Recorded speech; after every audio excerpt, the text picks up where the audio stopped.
साल 2020 के मध्य में जब पूरा देश कोरोना वायरस कोविड-19 के कड़े लॉकडाउन से जूझ रहा था, तब भारत के सामने एक और बड़ा संकट आ खड़ा हुआ था।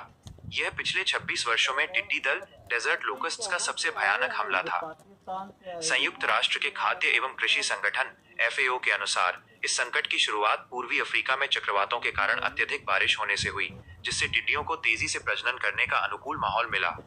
वहां से शुरू होकर यह दल ईरान और पाकिस्तान के रास्ते भारत में राजस्थान और मध्य प्रदेश होते हुए दाखिल हुआ और देखते ही देखते उत्तर प्रदेश, यूपी के कई जिलों सहित प्रयागराज तक पहुंच गया।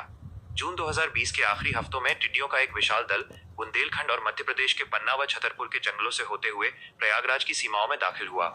इस दल ने सबसे पहले जिले के कोरावम, मेजा और यमुना पार के इलाकों पर हमला बोला। ये टिड्डी दल करीब 3 से 4 किलोमीटर की लंबाई में फैला हुआ था, जिसके आसमान में छा जाने से दिन में ही अंधेरा जैसा माहौल हो गया था।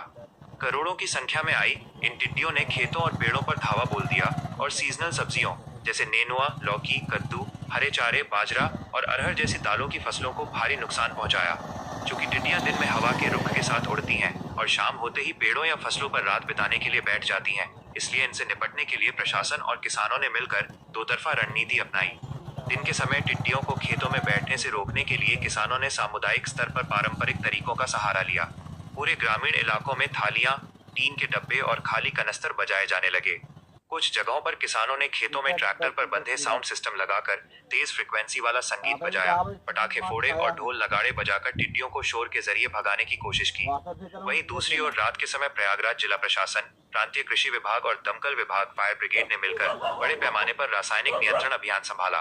कृषि विभाग ने इसके लिए बाकायदा टीमों का गठन किया था, जो दिन भर टिड्डियों के मूवमेंट को ट्रैक करती थी और उनके रात में रुकने की जगह नाइट हॉल्टिंग स्पॉट को चिन्हित करती थी। इसके बाद आधी रात से लेकर सुबह भोर में 4 बजे तक दमकल की गाड़ियों, ट्रैक्टरों और पावर स्प्रेयर मशीनों की मदद से पेड़ों पर कीटनाशकों का भारी छिड़काव किया गया। प्रशासन और स्थानीय किसानों की इस भारी मुस्तैदी के कारण टिड्डियों का यह विशाल दल कई छोटे हिस्सों में टूट गया।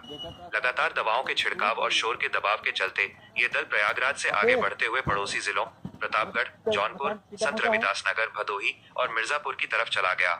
हालांकि इस तत्परता से रबी और खरीफ के बीच की मुख्य फसलों को काफी हद तक बचा लिया गया, लेकिन यमुना पार और कोरावा के कछारी इलाकों में सब्जियों की खेती को व्यापक नुकसान पहुंचा था, जिसने पहले से ही महामारी और लॉकडाउन की मार झेल रहे किसानों की आर्थिक कमर तोड़ दी थी।